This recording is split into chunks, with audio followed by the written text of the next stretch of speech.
Hello, alors aujourd'hui c'est une vidéo un petit peu particulière parce qu'elle me tenait énormément à cœur. Ça faisait d'ailleurs très longtemps que je la préparais et que j'avais trop envie de la faire. Aujourd'hui je vais refaire l'identité visuelle de mon brunch lillois préféré. C'est le restaurant et salon de thé Tubrille, qui est situé rue Léon Gambetta pour les Lillois. Alors il y a vraiment aucun débat là-dessus, c'est sûr et certain que c'est le meilleur brunch de Lille. Mais mon œil de graphiste n'a pas pu s'empêcher de remarquer quelques petits détails qui m'ont chagriné. L'identité visuelle globale du restaurant elle est hyper forte, hyper marquée. Mais le truc c'est que elle passe uniquement par le lieu, par la déco, par la vaisselle, le mobilier, etc. Mais l'identité graphique, donc là je parle du logo, la communication visuelle en général, elle je trouve qu'elle est trop peu développée. Et je pense que c'est vraiment dommage pour ce genre de restaurant qui cartonne déjà. Et du coup je me suis dit que j'allais imaginer un petit univers graphique pour Tubrille et je vais vous montrer ça pas à pas dans cette vidéo. Alors petite précision avant de commencer, ce projet il est 100% fictif, c'est pas une demande de la part du restaurant, c'est juste un petit exercice créatif que j'ai eu envie de faire parce que vraiment j'adore cet endroit. Du coup tout ce que je vais te montrer dans cette vidéo c'est vraiment une interprétation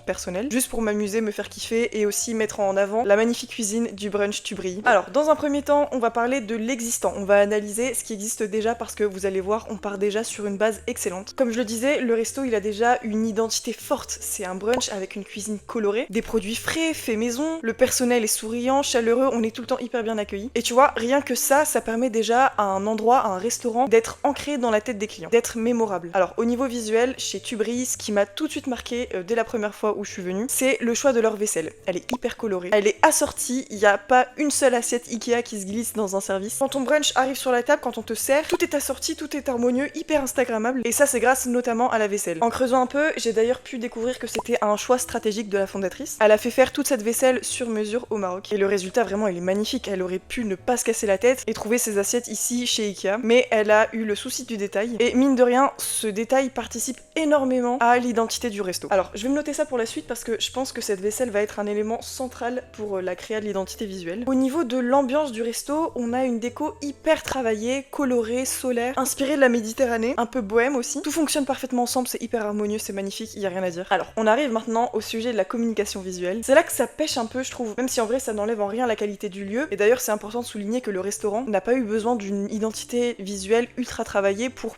construire sa réputation, pour pouvoir cartonner. Là, le succès du resto, il est clairement basé sur la qualité du service, la qualité de la cuisine. C'est ça qui a primé et qui en fait aujourd'hui un lieu incontournable sur l'île. On va quand même parler du logo. Donc là, c'est le nom de l'enseigne, c'est simplement écrit avec une police, avec empattement assez simple. On lit aussi une baseline, Good Food All Day, mais sur d'autres supports, on la retrouve pas toujours, c'est pas toujours la même. Pareil, le logo est écrit en lettres capitales, parfois non. Donc déjà avec le logo, on remarque qu'il y a un petit manque de cohérence et un manque d'impact. Il est vraiment trop discret, il est trop timide ce logo, on le voit pas. On poursuit ensuite avec les supports de com. Alors on a des menus, une carte pour les plats sucrés, salés, une carte pour les boissons. On a une palette de couleurs assez chaude, mais plutôt terne, pas trop variée. Il n'y a pas une grande extravagance. À part ça, franchement, le texte il est lisible, c'est pas fouillis, ça fait largement le taf. Le restaurant a un compte Instagram, le feed il est ultra coloré, il est rempli de photos, de plats qui donnent trop envie. Là, je trouve que c'est une très bonne chose. Moi, quand je cherche un brunch ou un restaurant en général, c'est directement sur Instagram ou sur TikTok que je fais mes recherches, parce que j'ai envie de voir exactement ce à quoi je peux m'attendre quand je vais m'asseoir à la table, quel plat je vais recevoir. Donc ça, je pense que c'est intelligent et aussi c'est faire preuve de transparence que de montrer quels sont les plats que serve le resto, parce qu'au final c'est ça le business du resto, c'est de vendre des plats. Alors par contre, les rares fois où il y a du texte avec des visuels, des infos écrites pour expliquer les fermetures, les vacances, etc. Là on voit tout de suite l'absence d'identité visuelle, genre c'est flagrant. Il n'y a pas vraiment de fil rouge, il n'y a pas de cohérence entre tous les postes. Tu vois par exemple s'il y avait juste une ou deux polices qui avaient été prédéfinies en amont et une petite palette de couleurs prédéfinie, on pourrait retrouver des postes informatifs bien plus cohérents, parce que là au final ils sont tous différents les uns des autres, c'est un peu dommage. Bon en bref, on a quand même une super base grâce à une déco et un univers global hyper marqué et hyper harmonieux. Ce qu'on va faire, c'est qu'on va utiliser cet existant pour moderniser les supports de com actuels et on va en créer de nouveaux aussi pour renforcer l'identité. Et on va aussi complètement retravailler le logo pour qu'il soit plus mémorable, impactant, plus lisible aussi et plus déclinable. Dans un premier temps, je commence toujours par une phase de recherche. Ici, j'ai envie de traduire une ambiance solaire, chaleureuse, marocaine, féminine, avec des couleurs qui sont inspirées de la vaisselle principalement et des motifs orientaux. J'enregistre les trucs qui me plaisent, qui m'inspirent. Une fois que je sais à peu près où je veux aller, j'ouvre un plan de travail Illustrator, ça va être mon brouillon. Et là je vais gribouiller des trucs, j'essaye des choses, je commence à esquisser quelques logos, des ébauches d'icônes, enfin je cherche des palettes de couleurs, je commence aussi à essayer d'associer quelques polices. Enfin, vraiment là le but c'est pas d'atteindre la perfection, le but c'est juste de créer sans me poser de cadre, sans me poser de limites. Et à la fin, comme par magie, il y a toujours une ligne directrice, un fil rouge qui se dessine. Je sais déjà que je veux intégrer un soleil, quelque chose qui va évoquer la lumière pour symboliser le nom du brunch, Tubrille. brille. Le fait d'intégrer ce genre d'éléments dans une identité visuelle, ça permet de renforcer la cohérence, on peut l'utiliser partout, en digital, en print, sur des dessous de verre, etc. Et je pense que c'est vraiment pas mal pour les marques qui ont beaucoup de supports de communication, comme dans ce cas un restaurant. Bon, là j'ai fini mes recherches, normalement j'ai de quoi faire. Normalement j'ai suffisamment de matière pour commencer à créer le logo. Donc là j'ai fait quelques effets avec des polices qui sont hyper sympas, je les ai trouvés sur Adobe Font ou Envato, je sais plus. En tout cas ce sont les deux sites sur lesquels j'aime bien choper mes polices, en tout cas pour faire des logos parce qu'il y a énormément de choix. Je me suis arrêtée sur celle-ci. C'est la Mudstone sans black. Donc on va voir ce qu'on peut en faire parce que moi j'aime pas juste utiliser une police telle quelle et la livrer à mon client. Donc je vais venir la vectoriser et on va travailler dessus. Alors déjà j'ai choisi une police hyper grasse, hyper impactante pour qu'elle soit mémorable. Et en même temps elle est un petit peu organique parce que tu vois elle est un peu imparfaite. Comme si elle avait été tracée à main levée. Donc j'aime bien, je vais encore plus accentuer je pense avec l'outil crayon raccourci N. Alors ici au niveau de la lettre I suivie du double L, je me suis dit que ça faisait trop 3 bâtons. Et du coup j'ai envie de raccourcir la barre du I et de lui ajouter un point. Comme ça va un peu plus couper le mot, parce que là ça faisait vraiment trop linéaire comme ça. Et on va dessiner avec l'outil crayon un petit cercle imparfait. Hop.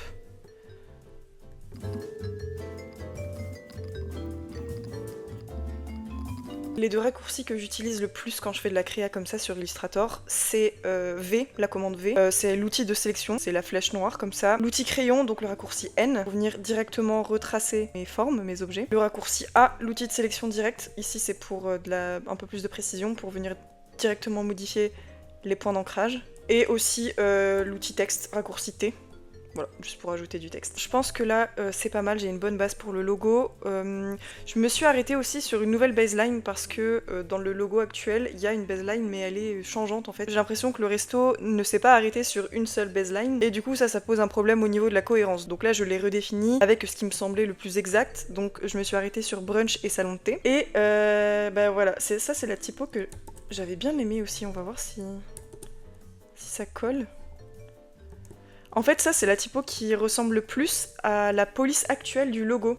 Tu vois, j'ai fait une recherche visuelle avec Adobe Font et je suis tombée sur celle-ci. Donc comme ça dénature pas totalement l'identité du restaurant, on garde un petit peu son ADN de base. Et je trouve que ça fonctionne quand même bien, le contraste entre la typo organique du mot tu brilles, qui est hyper bold, et la baseline qui est un petit peu plus fine avec une police avec empattement. Donc elle reste soft, mais elle a toujours une petite touche d'originalité, avec notamment le « et » ici, qui n'est pas totalement tracé. Et alors ici, j'ai fait plein de petits essais d'étoiles, de soleil, de trucs qui pourraient incarner la lumière pour venir habiller ce logo, et qui permettrait en fait d'être décliné sur tous les supports. Par exemple, on pourrait imaginer un sticker avec juste cette icône qui représenterait tu brilles. C'est à ça que ça sert en général ce genre de petits éléments visuels. Je crois vraiment que je vais m'arrêter sur celui-ci. Il reprend les formes en fait de la police tu brilles, un petit peu organique, un peu imparfaite comme ça, tracée à la main. Et surtout, pour le créer, je me suis inspirée de la vaisselle. Je vais les mettre côte à côte pour te montrer et que tu te rendes compte de quoi je parle. Mais en gros, voilà, j'ai essayé de m'inspirer de l'intérieur des assiettes, comme ça, comme si c'était une rosace, une fleur. Là je m'en suis inspirée pour faire un mix d'une étoile, d'un soleil, de l'intérieur des assiettes. Ici on a des petits points que j'ai replacés ici. Enfin, voilà, je trouve que ça fonctionne bien, c'est pas incohérent, tout est lié. Placé juste ici au-dessus du logo, je pense que ça peut être pas mal. Je trouve que ça fonctionne vraiment bien comme ça. Alors là on est d'accord, il s'agirait du logo primaire, donc c'est-à-dire que c'est le logo le plus complet de la suite de logos. En général moi avec mes clients je livre une suite de 3 logos avec le logo primaire, un logo secondaire qui est assez similaire au logo primaire mais qui permet plus de flexibilité à la marque, et le logo submarque qui est vraiment tout petit. C'est un logo qui est utilisé pour être placé sur des petits stickers, un favicon ou des endroits vraiment très petits où on peut pas se permettre de mettre énormément de texte ou énormément de détails. Donc là il ferait vraiment bien le taf pour le logo primaire, j'aime beaucoup. Je peux imaginer que le logo secondaire ce serait juste ça, les deux wordings, tu brilles et la baseline, et le logo submarque. On va évidemment reprendre cette petite étoile comme élément central et on va voir ce qu'on peut faire. J'avais pensé à faire quelque chose de circulaire, comme pour l'instant les logos ils sont très horizontaux. Et en général pour les logos submarques ça fonctionne assez bien de faire quelque chose de ce style. On part d'une base, un tracé circulaire, du coup on va copier, édition, coller devant. Et en fait dans les calques, voir qu'on a 2 ellipses ici superposées. On va en masquer une pour pouvoir écrire tranquillement avec un texte curviligne. juste ici, et on va écrire la baseline. Brunch et salon de thé. On reprend notre police qui est... Hop. Un raccourci que j'aime bien utiliser aussi, c'est l'outil pipette, c'est le raccourci I. On baisse un petit peu. On peut déverrouiller l'ellipse juste en bas. On va venir ajouter des points d'ancrage sur le tracé. Ici, il y a un petit plus qui apparaît, c'est-à-dire qu'on est sur le tracé et qu'on peut ajouter un point d'ancrage. Et ici, pareil. Outil de sélection directe avec le raccourci A. Et on vient sélectionner ici. On vient supprimer le tracé. Voilà. Alors, pour rendre un petit peu plus naturel ce tracé, pour qu'il soit en cohérence avec le reste des logos, on va venir le retracer à main levée avec l'outil crayon. Pour qu'il soit un peu plus imparfait. Hop, là j'ai un peu abusé.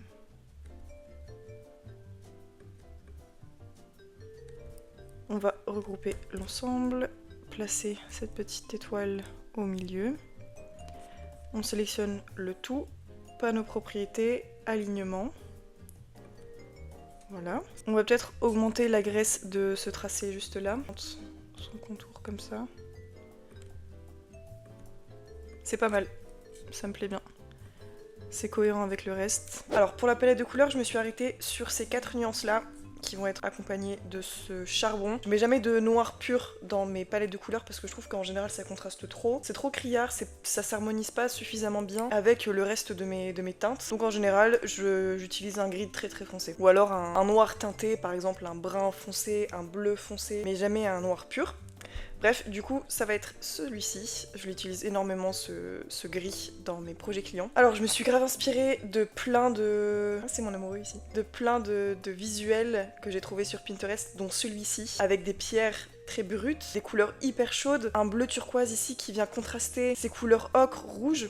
Je trouve que c'est magnifique et c'est un peu ce que je retrouve déjà dans l'environnement Tubrille, dans l'identité visuelle existante. Et je me suis évidemment inspirée aussi de la vaisselle. Ça, ce sont des photos que j'ai prises pendant mes nombreux passages au restaurant. Et je trouve que ça s'accorde plutôt pas mal. Alors, je les ai un petit peu plus foncées, je les ai retravaillées, les couleurs. J'ai pas pris les couleurs de la vaisselle telles quelles parce que je les trouvais trop pastel, mais je m'en suis largement inspirée. Donc on va avoir 3 principales teintes qui vont être le orange, un prune et ce vert d'eau turquoise, je sais pas comment le nommer. Et je les trouve juste sublimes. Je me suis arrêtée à 3 parce qu'elles sont déjà assez contrastées entre elles. Elles sont très vibrantes, donc vraiment il faut savoir s'arrêter à un moment, même si avec ce genre d'univers très coloré, on a envie d'utiliser un max de couleurs. Dans mes palettes de couleurs, ce que je fais à chaque fois, c'est que je choisis mes teintes comme ça, et après je les décline. Donc là j'ai fait 2 déclinaisons à chaque fois, mais parfois ça peut aller plus loin. Je vais vous montrer comment je travaille mes déclinaisons de couleurs. En fait, ça permet d'avoir plus de flexibilité dans la palette, de pas juste avoir un orange. Là au moins on a le choix entre différentes teintes de orange.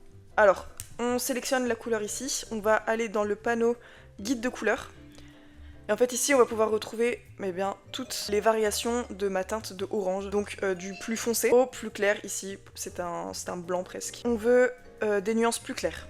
On va utiliser celui-là. Ce panneau guide de couleurs, il est pas mal pour te donner des idées. Si tu sais pas trop comment créer ta palette, il va te permettre, grâce à plusieurs réglages ici, de connaître quelle couleur tu peux combiner avec tes teintes. Actuellement, je suis dans l'harmonie tétradique 2 et du coup, je peux voir que toutes ces couleurs semblent bien fonctionner ensemble, donc ça me donne des idées. Voilà, ça c'était juste un petit tips. Moi, ce panneau guide de couleurs, j'utilise surtout pour faire ça, faire mes déclinaisons de variations de couleurs, et très rarement pour savoir quelles couleurs combiner ensemble. Alors, je me suis aussi arrêtée sur un mix de polices. Alors tu vas voir, c'est pas une grande surprise, j'ai juste repris les polices du logo que j'ai créé. Alors ça va peut-être paraître très simple, mais finalement less is more en graphisme, c'est une règle trop importante, en tout cas à mon sens. Surtout que là on a énormément de couleurs, on a énormément d'informations dans l'identité visuelle, donc je me suis dit qu'il fallait pas en faire trop non plus avec les textes, parce que sinon on risquait de s'y perdre. J'ai sélectionné 2 familles de polices différentes. On a celle-ci qui est la plus grasse, qui est celle avec laquelle on a inscrit le nom de la marque Tubrille, c'est la Mudstone sans black. Et ici on a le corps de texte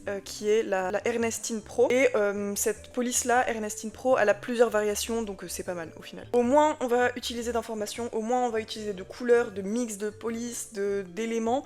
Au plus ça va être facile pour le public, pour le consommateur de retenir l'identité. Parce qu'au final, s'il y a trop d'informations, la marque va facilement manquer de cohérence. Donc là, si on se concentre sur quelques éléments forts, ça participe à une meilleure mémorisation et la marque est bien plus impactante. Alors ça y est, au niveau du logo, on est ok, j'ai fait la déclinaison des 3 logos, la palette de couleurs, elle a été définie.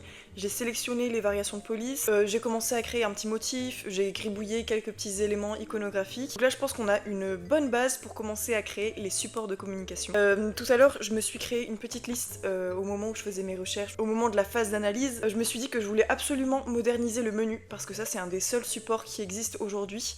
Il est pas mal structuré, franchement j'ai envie de garder cette base, mais il faut absolument qu'on lui applique la nouvelle identité visuelle que j'ai créée pour Tubry. Et rien que ça, je suis sûre que ça va le dynamiser, ça va le rendre beaucoup plus attrayant et beaucoup plus à l'image du restaurant finalement. Je me suis dit aussi que je voulais créer une petite carte de fidélité, ça c'est grave sympa parce que ça permet au restaurant d'entrer dans le portefeuille des gens. En gros, ça paraît anodin, un petit bout de papier, une carte de fidélité, c'est pas grand chose, et ça permet quand même d'entrer dans le quotidien du client, de l'accompagner même après son expérience au restaurant. Le client, il prend la carte de fidélité, il va la garder sur lui parce qu'il a envie d'atteindre la dernière étape qui va lui permettre d'avoir un cookie gratuit ou la récompense en tout cas d'avoir consommé plusieurs fois dans le restaurant. Donc ça, au niveau de l'impact, c'est assez puissant, je trouve. Ensuite, je vais aussi créer un petit chevalet à poser sur les tables qui permettrait de, par exemple, afficher la suggestion du jour ou alors de permettre avec un QR code de donner son avis. Et aussi je me suis dit que je voulais pourquoi pas créer quelques petits affichages, posts Instagram, enfin voilà, créer des petits visuels qui permettraient encore une fois de renforcer la cohérence, renforcer l'image de marque de Tubry. Alors on va faire ça ensemble, let's go. Alors juste ici on a les deux cartes actuelles, donc ici on a une carte pour les plats,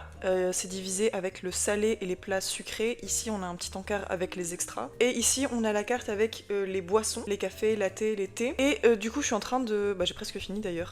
De refaire ça. J'ai repris à peu près les mêmes rubriques. Ça va être une carte en version triptyque. Donc pour illustrer ça, j'ai trouvé un mock-up hyper sympa.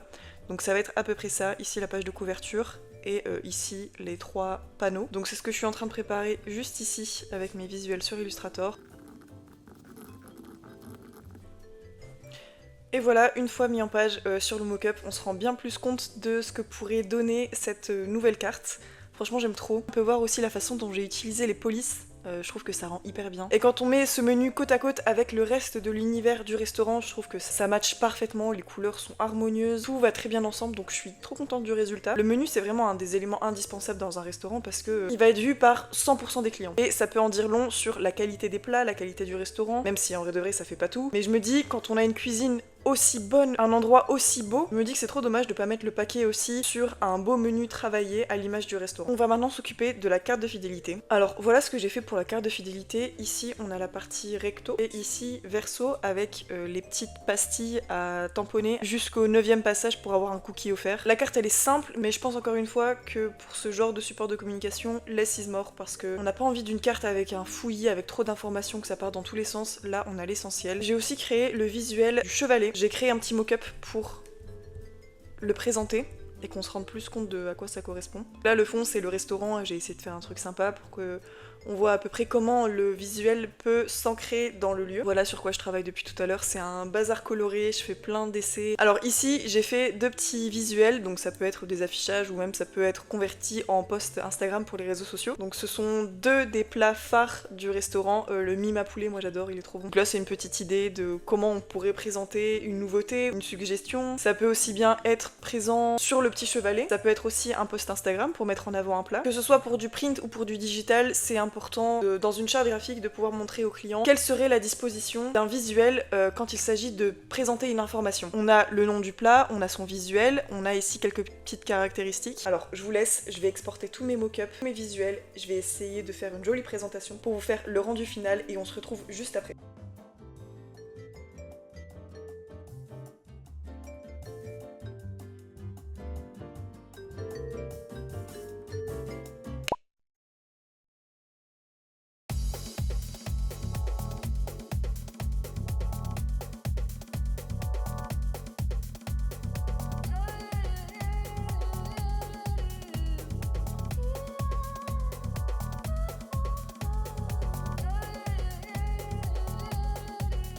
Voilà, c'était ma vision, mon interprétation de ce que pourrait être l'identité visuelle retravaillée de Tubry. Encore une fois, c'est vraiment un projet fictif, mais j'ai pris énormément de plaisir à l'imaginer parce que j'adore ce restaurant, j'adore la cuisine, j'adore l'ambiance, j'adore le personnel. Et d'ailleurs, si l'équipe de Tubry tombe sur cette vidéo et que l'identité visuelle que j'ai créée vous plaît, ce serait avec un grand plaisir que je pourrais vous partager tous les éléments et pourquoi pas réfléchir ensemble à comment les mettre en place. En attendant, j'espère que cette vidéo vous a plu, que ça vous a inspiré, que ça vous a éclairé sur ma façon de procéder. Et de mon côté, je vous dis à bientôt.